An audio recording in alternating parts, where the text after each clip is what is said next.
Hello बच्चों, welcome back to the channel. मैं हूं द क्रिप्टिक सर और बेटा आज की वीडियो में हम बात करेंगे डार्क रिएक्शन के बारे में।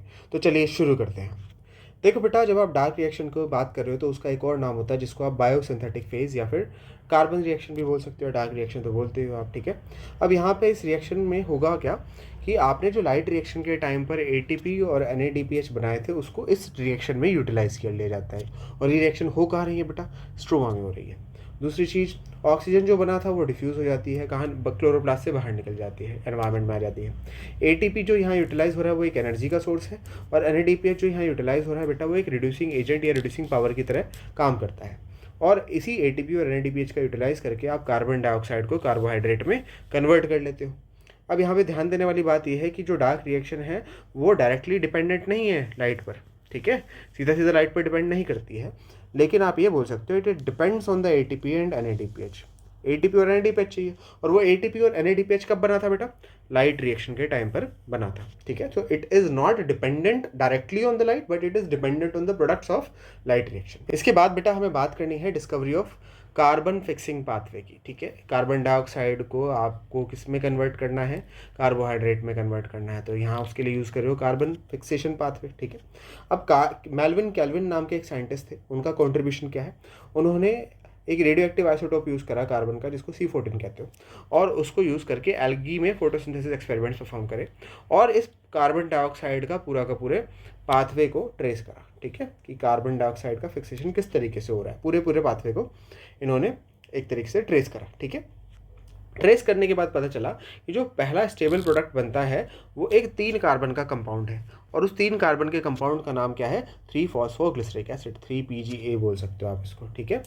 और दूसरी चीज़ ये, जो प्राइमरी CO2 एक्सेप्टर है, पहली बार जिसने कार्बन डाइऑक्साइड को एक्सेप्ट करा है, वो एक 5 कार्बन का कीटोज शुगर है, और उस 5 कार्बन की कीटोज शुगर का नाम है RUBP, दैट इज राइबोलोज 1,5 बिसफॉस्फेट, ठीक है।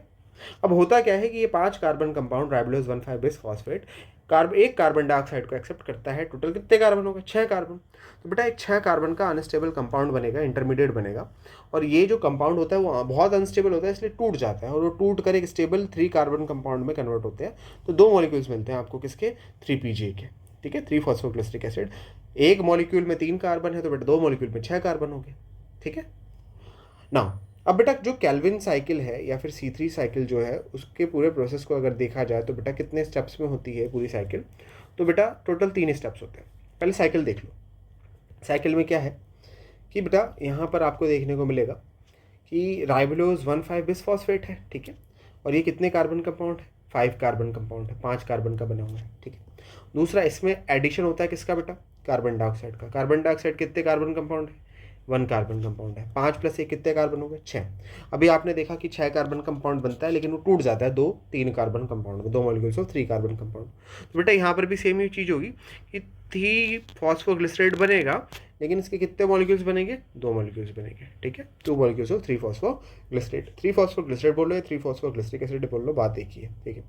अब यहाँ पर जी फर्स्ट स्टेप है जिसमें RUBP का में CO2 को ऐड कराया गया, उस स्टेप को बोलते हो बेटा कार्बोक्सिलेशन, और इसमें एक एंजाइम रिक्वायर्ड होता है जिसको आप बोलते हो बेटा रुबिस्को, ठीक है। रुबिस्को, राइबोलोज 1,5 बिसफॉस्फेट कार्बोक्सिलेज ऑक्सीजनेज, ये एंजाइम इन्वॉल्व होता है। जब ये फर्स्ट स्टेबल प्रोडक्ट बन जाता है बेटा, 3-फॉस्फोग्लिसरिक एसिड बन जाता है, उसके बाद इसका होना होता है reduction. Second step is reduction. अब रिडक्शन स्टेप के लिए आपको बेटा ATP चाहिए, और क्या चाहिए? NADPH प्लस H पॉजिटिव चाहिए। ATP यूटिलाइज करोगे ATP में कन्वर्ट हो जाएगा, NADPH यूटिलाइज करोगे बेटा NADP प्लस बन जाएगा, ठीक है। अब यहाँ पर क्या है, आपने 2 मॉलिक्यूल्स लिए थे, तो आपको 2 ही ATP यूज़ करने पड़ेंगे और 2 ही NADPH plus H positive use करने पड़ेंगे, और एट दी एंड आपको क्या मिलेगा? ट्रायोस फॉस्फेट मिलेगा। क्या मिलेगा बेटा? ट्रायोस फॉस्फेट मिलेंगे, और ये ट्रायोस फॉस्फेट कितने कार्बन कंपाउंड होता है बेटा? 3 कार्बन का कंपाउंड होता है। ये ट्रायोस फॉस्फेट में से कुछ ट्रायोस फॉस्फेट बेटा चले जाते हैं, फर्दर रिड्यूस होते हैं, सुक्रोज स्टार्च जैसे कार्बोहाइड्रेट्स बना लेते हैं। बाकी के जो बचे हुए हैं वो रीजनरेशन स्टेप में इन्वॉल्व हो जाते हैं, ठीक है। बाकी के जो बचे हुए हैं वो कौन से स्टेप में आ जाते हैं? रीजनरेशन स्टेप में। तो कुछ ट्रायोस फॉस्फेट जो बचे हुए हैं वो वापस से किसको रीजनरेट करने में हेल्प करते हैं? राइबोलोज 1,5 बिसफॉस्फेट को, और इस स्टेप में एक ATP यूटिलाइज होता है, और वापस आपको पता है एक ADP में कन्वर्ट हो जाएगा, ठीक है। तो यहाँ पे 3 स्टेप्स है टोटल। कितने स्टेप्स है बेटा? 3 स्टेप। सबसे पहला स्टेप क्या है? कार्बोक्सिलेशन। कार्बोक्सिलेशन को बोला गया है कि मोस्ट क्रूशियल स्टेप है, सबसे इंपॉर्टेंट स्टेप है। यहाँ पर क्या होता है? CO2 जुड़ती है RUBP के साथ, और यहाँ एक एंजाइम रिक्वायर्ड होता है जिसको आप बोलते हो बेटा रुबिस्को, ठीक है। और बनता क्या है? 2 मॉलिक्यूल्स ऑफ 3-फॉस्फोग्लिसरिक एसिड, ये बनेगा, ठीक है। दूसरा स्टेप क्या है बेटा? रिडक्शन। रिडक्शन अपने आप में एक मल्टी स्टेप प्रोसेस है। इसमें क्या होता है? PGA को कन्वर्ट किया जाता है किसमें? शुगर्स में कन्वर्ट किया जाता है। फर्स्ट स्टेप जो है उसमें that is phosphorylation. Second step जो है दैट इज रिडक्शन। फॉस्फोराइलेशन का मतलब होता है फॉस्फेट को ऐड कराना, ठीक है। तो जो 3-फॉस्फोग्लिसरेट होता है इसमें फॉस्फेट को ऐड कराया जाता है, और फॉस्फेट को ऐड कराने के लिए आपको क्या चाहिए? फॉस्फेट का एक सोर्स चाहिए जो कि आपको ATP से मिल जाता है। एडिनोसिन ट्राइफॉस्फेट है ना, 3 फॉस्फेट है उसमें, एक निकाल दो और दे दो 3-फॉस्फोग्लिसरेट को, ठीक है। तो यहाँ पर क्या होगा? आपके पास 2 मॉलिक्यूल्स बने थे 3-फॉस्फोग्लिसरेट के लिए, तो 2 मॉलिक्यूल्स को फॉस्फोराइलेट कराने के लिए आपको 2 ही ATP की रिक्वायरमेंट होगी, ठीक है। तो आप ये बोल सकते हो कि एक कार्बन डाइऑक्साइड के लिए आपको 2 ATP की रिक्वायरमेंट होती है। उसी तरीके से रिडक्शन में क्या होता है बेटा कि फॉस्फोराइलेशन के बाद जो इंटरमीडिएट कंपाउंड बनता है उसका रिडक्शन होना होता है। रिडक्शन के लिए आपको NADPH+H+ चाहिए, ठीक है। अब 2 मॉलिक्यूल्स इंटरमीडिएट बनेंगे तो 2 ही मॉलिक्यूल्स NADPH+H+ यूटिलाइज हो जाते हैं। तो अभी तक कार्बन डाइऑक्साइड तो आपने एक ही यूज़ करी ना, तो एक कार्बन डाइऑक्साइड के लिए 2 ATP और एक ही कार्बन डाइऑक्साइड के लिए आपने 2 NADPH+H+ का यूटिलाइजेशन किया है, ठीक है। उसके बाद बनता था ट्रायोस फॉस्फेट, ठीक है। फिर थर्ड स्टेप जो होता है वो कहलाता है बेटा रीजनरेशन। इसको बोला जाता है कि सबसे क्रूशियल स्टेप है अगर आपको साइकिल को कंटिन्यू रखना है बिना किसी इंटरप्शन के। तो यहाँ पर क्या किया जाता है बेटा? RUBP को वापस से रीजनरेट कराया जाता है। अगर सिर्फ साइकिल यहाँ तक ही चले कि ट्रायोस फॉस्फेट बने और ट्रायोस फॉस्फेट के बाद सुक्रोज बनता चला जाए, तो बेटा राइबिलोज तो एक टाइम, राइबिलोज 1,5 फॉस्फेट एक टाइम बाद आके खत्म हो जाएगा, पूरी की पूरी साइकिल ही रुक जाएगी हमेशा के लिए, है ना। तो इसलिए ये जो रीजनरेशन स्टेप होता है इंपॉर्टेंट होता है ताकि साइकिल कॉन्टिन्यूस मैनर में चलती रहे। और यहाँ पर रीजनरेशन स्टेप में आप जब एक CO2 यूटिलाइज कर रहे हो तो आपको एक ATP लगाना ही पड़ता है, ठीक है। तो यहाँ पर आपने दिया क्या और मिला क्या? तो बेटा इन क्या हुआ और आउट क्या हुआ? आपने एक कार्बन डाइऑक्साइड, मान लो आप अगर एक कार्बन डाइऑक्साइड के लिए देख लो, कितने कार्बन डाइऑक्साइड के लिए देख रहे हो बेटा? एक CO2 के लिए। तो आपने एक CO2 दिया तो आपको टोटल कितना ATP लगाना पड़ा? 2 बेटा यहाँ पर रीजनरेशन प्रोसेस में, सॉरी रिडक्शन प्रोसेस में, और एक यहाँ पर रीजनरेशन में। तो टोटल कितना ATP लगाना पड़ा बेटा? 3 ATP लगाना पड़ा। और कितना NADPH लगाना पड़ा? 2 NADPH+H पॉजिटिव यूटिलाइज करना पड़ा, ठीक है। तो अगर एक कार्बन डाइऑक्साइड के लिए 3 ATP और 2 NADPH लग रहा है तो 6 के लिए कितना लगना चाहिए? 6 के लिए 18 ATP लगना चाहिए और 12 NADPH+H पॉजिटिव लगना चाहिए। अब जब 6 आप कार्बन डाइऑक्साइड यूज़ कर लोगे तो उससे क्या मिल जाएगा? आपको ग्लूकोज मिल जाएगा, एक मॉलिक्यूल, ठीक है। और 18 ATP यूटिलाइज कर रहे हैं तो बेटा वो आप कन्वर्ट हो जाएंगे 18 ADP में। 12 NADPH यूटिलाइज करें तो वो कन्वर्ट हो जाएंगे 12 NADP में, ठीक है। वापस से रिएक्शन में एंटर करने के लिए, वापस से नए मॉलिक्यूल्स बनने के लिए राइट डायरेक्शन के टाइम पर, ठीक है। तो ये है बेटा आपका पूरा का पूरा C3 साइकिल। अब C3 साइकिल जो होती है वो सभी प्लांट्स में पाई जाती है, ये एक यूनिवर्सल साइकिल है, सभी प्लांट्स में पाई जाती है। और ये कहाँ, और स्पेसिफिकली हम कुछ प्लांट्स के बारे में बताया जाता है बेटा जिसको आप बोलते हो C3 प्लांट्स। C3 प्लांट्स ऐसे प्लांट्स होते हैं जिसमें सिर्फ और सिर्फ C3 साइकिल पाई जाए और कोई साइकिल ना पाई जाए। जैसे कि पोटैटो हो गया, टोमेटो हो गया, वीट हो गया, राइस हो गया, बेल पेपर हो गया, ये सब क्या है बेटा? These all are C3 plants, ये सारे के सारे C3 प्लांट्स हैं, ठीक है। अब यहाँ पर एक कैसे रीजन में पाए जाते हैं? तो बेटा ये टेम्परेट रीजन में पाए जाते हैं, और टेम्परेट रीजन में जो टेम्परेचर होता है वो 20 से 25 डिग्री सेल्सियस के आसपास देखने को मिलता है, ठीक है। उसके अलावा बेटा रुबिस्को जो नाम का एंजाइम है वो क्या है बेटा? रुबिस्को के बारे की एक खास बात ये है कि इसके पास कार्बन डाइऑक्साइड और ऑक्सीजन दोनों के लिए ही एक्टिव साइट प्रेजेंट है, मतलब ये दोनों के साथ रिएक्शन शो कर सकता है, ठीक है। लेकिन बाइंडिंग जो होती है किसके साथ रिएक्शन शो करेगा वो डिपेंड करेगा उसकी रिलेटिव कंसंट्रेशन पे। जैसे यहाँ लिखा है अगर कार्बन डाइऑक्साइड ज़्यादा है ऑक्सीजन से तो कार्बन डाइऑक्साइड के साथ एक्टिविटी शो करेगा, मतलब कार्बोक्सिलेज वाली एक्टिविटी शो करेगा। अगर कार्बन डाइऑक्साइड कम है ऑक्सीजन ज़्यादा है तो ऑक्सीजनेज वाली एक्टिविटी शो करेगा, मतलब ऑक्सीजन के साथ रिएक्शन शो करेगा। लेकिन अगर कार्बन डाइऑक्साइड की कंसंट्रेशन ऑक्सीजन के बराबर ही है तो भी ये कार्बोक्सिलेज वाली एक्टिविटी शो करेगा। मतलब कहने का ये है कि जो रुबिस्को है उसके ज़्यादा एफिनिटीज, वो ज़्यादा प्यार किससे करता है? कार्बन डाइऑक्साइड से, ठीक है ना। अगली चीज़ आती है बेटा फोटो रेस्पिरेशन। फोटो रेस्पिरेशन क्या है? फोटो रेस्पिरेशन क्या है बेटा समझना, ठीक है। एक ऐसा प्रोसेस है जहाँ पे रुबिस्को को एक ऑक्सीजनेस की तरह काम करना पड़ता है और जिसकी वजह से RUBP रिएक्ट करता है ऑक्सीजन से इंस्टेड ऑफ कार्बन डाइऑक्साइड। देखो C3 साइकिल में आप क्या बोल रहे थे कि जो रुबिस्को है, RUBP है, वो कार्बन डाइऑक्साइड से रिएक्ट करके 3 PGA बना देता है, 2 मॉलिक्यूल। लेकिन जब आप बात करो बेटा फोटो रेस्पिरेशन की तो वहाँ पर जो RUBP है, राइबोलेज 1,5 बिसफॉस्फेट है, वो कार्बन डाइऑक्साइड की जगह किससे रिएक्ट करता है? ऑक्सीजन से रिएक्ट करता है। जैसे यहाँ दिखाया है, 2 मॉलिक्यूल्स RUBP लिए हैं और 2 ही मॉलिक्यूल ऑक्सीजन लिए हैं, रुबिस्को की प्रेजेंस में है। अब बेटा ऑक्सीजन के साथ रिएक्ट कर रहा है तो कौन सी एक्टिविटी देखने को मिलेगी? ऑक्सीजनेज वाली, ठीक है, ऑक्सीजनेज वाली एक्टिविटी होगी। और जब ऑक्सीजनेज वाली एक्टिविटी होती है तो आपको 2 मॉलिक्यूल 3 फॉस्फोग्लिसरिक एसिड के मिलते हैं। तो बेटा नॉर्मल PGA ही है, क्या है? PGA, फॉस्फोग्लिसरिक एसिड तो मिला ही है। इस फॉस्फोग्लिसरिक एसिड के साथ आपको 2 मॉलिक्यूल फॉस्फोग्लाइकोलेट के भी मिल जाते हैं। और फॉस्फोग्लाइकोलेट सेल को चाहिए नहीं होता है, ये एक टॉक्सिक सब्सटेंस होता है सेल के लिए, डैमेज करेगा बहुत सारे एंजाइम्स को ये सेल के अंदर, ठीक है।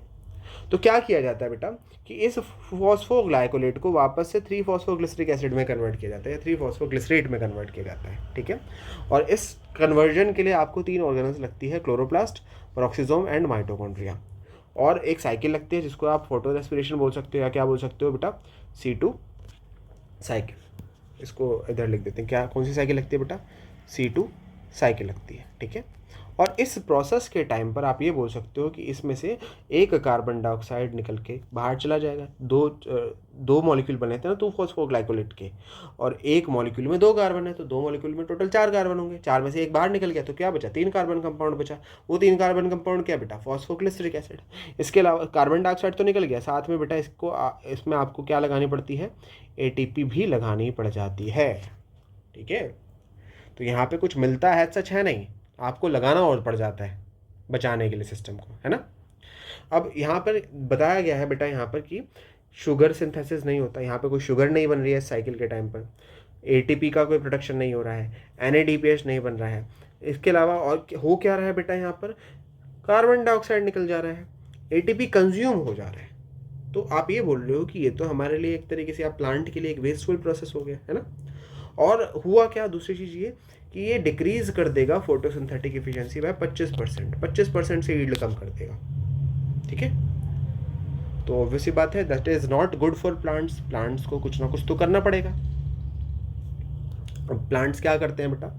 प्लांट्स इवॉल्व करते हैं और इवॉल्व करके अपने अंदर एक स्पेसिफिक तरीके की साइकिल को जन्म देते हैं, ठीक है। और उस साइकिल को पढ़ने से पहले बेटा समझो कि C4 प्लांट्स क्या होते हैं। C4 प्लांट्स बेटा वो प्लांट हैं जो कि ड्राई ट्रॉपिकल रीजन्स में पाए जाते हैं और इसमें C3 साइकिल के अलावा C4 साइकिल भी देखने को मिलती है।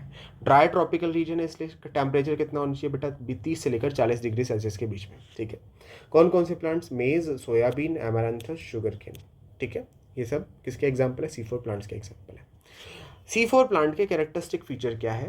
तो पहली चीज़ तो ये C4 साइकिल के अलावा इसमें C3 साइकिल के अलावा C4 साइकिल भी देखने को मिलते हैं। मैंने बताया ना बेटा C3 साइकिल तो सारे प्लांट्स में दिखेगी, इसके अलावा C4 प्लांट में C4 साइकिल भी दिखती है। ये प्लांट्स गर्म और ड्राई ट्रॉपिकल एरियाज़ के लिए अडेप्टेड होते हैं, उसमें अच्छे से सर्वाइव कर पाते हैं। हाई फोटोसिंथेटिक एफिशिएंसी होती है, बहुत अच्छे से फोटोसिंथेसिस करते हैं। हाई लाइट इंटेंसिटी टॉलरेंस होती है, ज़्यादा लाइट को भी टॉलरेट कर पाते हैं।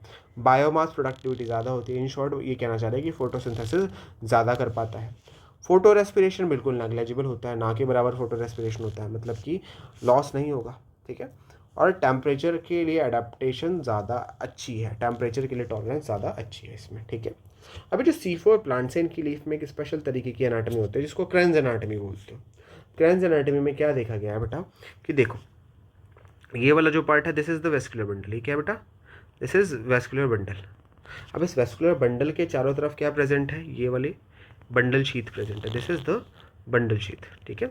और इस बंडल शीथ के बाहर की तरफ अगर आप ध्यान से देखोगे बेटा, इस बंडल शीथ के बाहर की तरफ, इस बंडल शीथ के बाहर की तरफ ये सब जो है these all are mesophyll cells, ठीक है।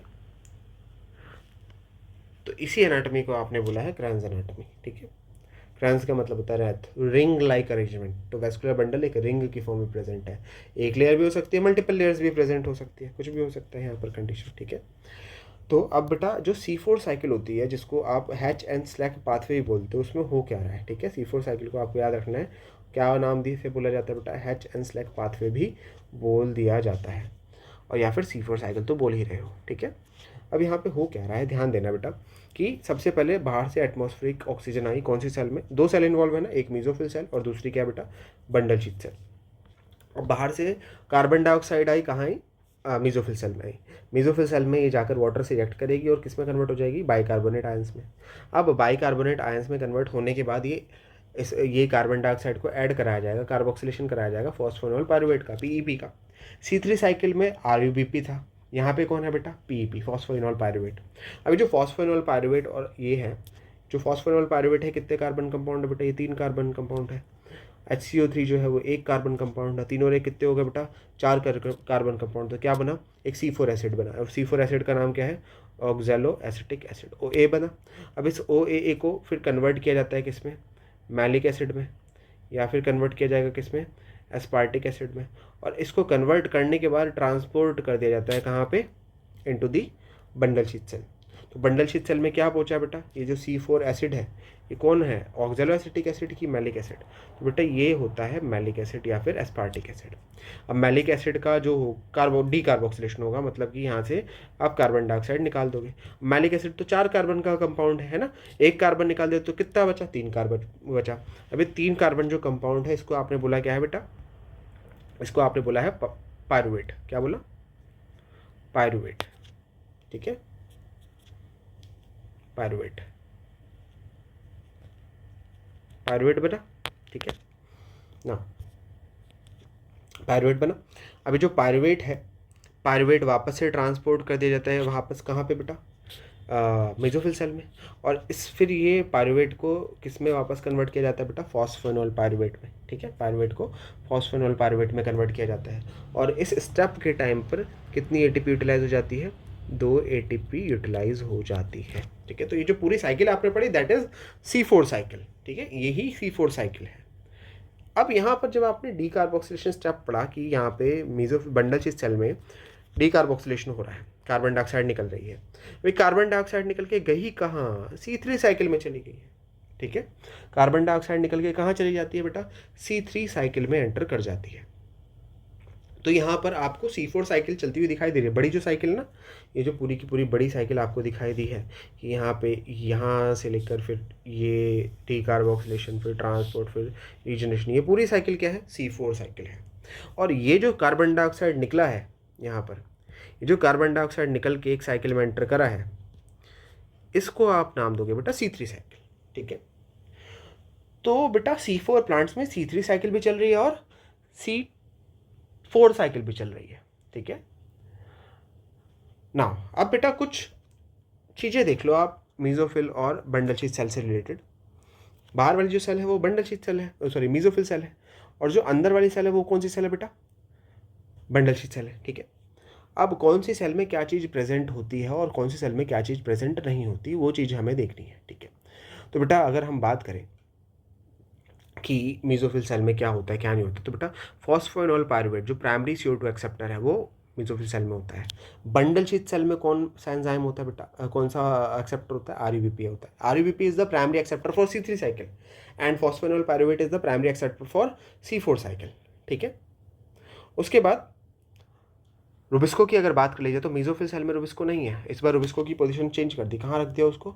बंडल शीथ सेल में। C3 प्लांट्स में सबका सब सारे देखो C3 प्लांट्स में पैपकेस तो था ही नहीं, सॉरी पीईपी तो था ही नहीं, था क्या वहाँ पे? आरयूबीपी था।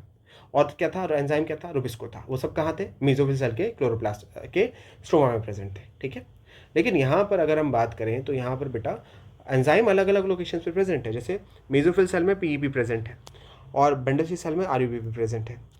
ठीक है, जो फॉस्फोइनोल पायरुवेट है कितने कार्बन कंपाउंड है बेटा? 3 कार्बन का कंपाउंड है।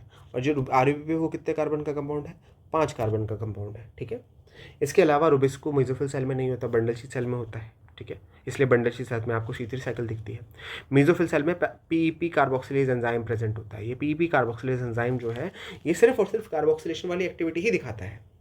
ठीक है, बंडल शीथ सेल में ये एंजाइम एब्सेंट रहता है, तो बंडल शीथ सेल में एब्सेंट है। इसके अलावा जो पहला CO2 फिक्सेशन हो रहा है वो मेसोफिल सेल में हो रहा है। बंडल शीथ सेल में कौन सी साइकिल चल रही है बेटा? केल्विन साइकिल चल रही है। मेसोफिल सेल में जो फर्स्ट स्टेबल प्रोडक्ट बनता है वो क्या है बेटा? OA, oxaloacetic acid. Bundle sheath cell में आपको पता है बेटा क्या बनता है? फॉस्फोनोल